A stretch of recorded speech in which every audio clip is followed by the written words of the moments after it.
আসসালামু আলাইকুম বন্ধুরা, চলে আসলাম এক গ্রাম্য পথে। আসছিলাম একটা মাল ডেলিভারি দেওয়ার জন্য। তো অনেক রিকোয়েস্ট করে সাথে বউকে নিয়ে আসছি। আসার পর বলে যে এই গ্রামে শুধু জঙ্গল আর জঙ্গল, জঙ্গল ছাড়া তো আর কিছুই দেখা যাচ্ছে না, এখানে কি কোনো খাল নেই? তো ওই কাস্টমারের বাসায় থেকে নিয়ে আসলাম আর কি খাল দেখানোর জন্য, সেই সাথে আপনাদেরকেও দেখানোর জন্য নিয়ে আসলাম।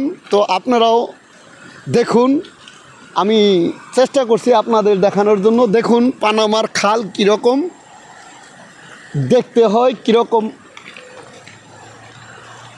কীরকমভাবে পানি প্রবাহিত হয়। কারণ পানামা সাধারণত পাহাড়িয়া দেশ, তো পাহাড়িয়া দেশের খাল স্বাভাবিকভাবেই পানির প্রচণ্ড পরিমাণ স্রোত থাকে। আরও হয়েছে বৃষ্টির মৌসুম, তাহলে বুঝতেছেন পানির কালারটাও আপনারা বুঝতে পারতেছেন যে পানির কালারটা কীরকম। পানির কালারটা ঘোলাটে। দেখুন এখনই বৃষ্টি হচ্ছে, দেখেন বলতে বলতেই বৃষ্টি শুরু হয়ে গেছে। মানে এই এলাকাটা এমনই এলাকা, বেশিরভাগ সময় বৃষ্টি হয় মোটামুটি এই সিজনে। দেখুন পানির কালার পুরাটাই ঘোলা। এই কারণে এই খালটা অনেক উপর থেকে প্রবাহিত। স্বাভাবিকভাবেই মানে আটলান্টিকের সাইডে থেকে প্যাসিফিকের দিকে এই পানিটা যাবে হলো প্যাসিফিক সাগরে।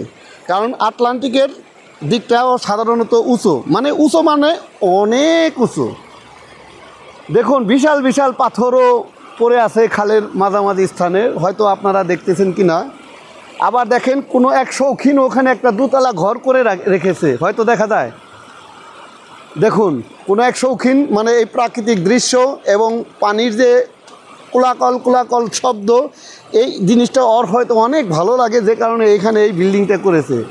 এছাড়া দেখুন চতুর্দিকে গাছ আর গাছ, মানে আপনার পা ফালানোর মতো কোনো জায়গা নেই। এখানে কিন্তু অনেক ধরনের বন্যপ্রাণী আছে, এখানে অনেকে শিকারও করে খাওয়ার জন্য, এই দেশের আর কি, আমরা না কিন্তু। আর আমাদের বাংলাদেশের খালের বৈশিষ্ট্য প্রচুর পরিমাণ বালু অথবা কাদা হয়। দেখুন এখানে কোনো বালু বা কাদার কোনো ইতিহাসই নেই। দেখুন সব পাথর আর পাথর, কারণ যেহেতু এই খালটা পাহাড়ি এলাকার খাল, সে কারণে মানে অনেক পাথরে পানি। তো আপনারা দেখতেছেন পানিটা কিভাবে প্রবাহিত হইতেছে, বিভিন্ন জায়গায় বাধা পাচ্ছে পাথরে।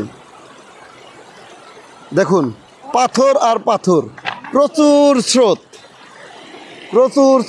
এই স্রোতটা পানিটা প্যাসিফিক সাগরে গিয়ে মিলিত হবে। আমি কি সাঁতার জানি না? তোমাদের মতন কি নাদান বালিকা আমি বাংলাদেশ থেকে অরিজিনাল ছাত্র হয়েই পানামায় আসছি, ঠিক আছে? পাপা গোসল করবা? পাপা তুমি সাঁতার জানো না, কিভাবে গোসল করবা? দেখুন তাহলে আসলে ভাবতে অবাক লাগে, আমাদের দেশের খালে কোনো ধরনের মানে হঠাৎ দু একটা গাছ মিলে, দেখেন একেবারেই জঙ্গল, মানে কিছুই দেখা যায় না এমন অবস্থা। সেই জঙ্গল থেকে আপনাদের দেখানোর চেষ্টা করলাম খাল এবং জঙ্গল উভয়টাই। তো আপনাদের কারো যদি ভালো লাগে অবশ্যই আমাকে পরবর্তী ভিডিওতে জানাবেন, কমেন্ট করবেন। ধন্যবাদ সবাইকে।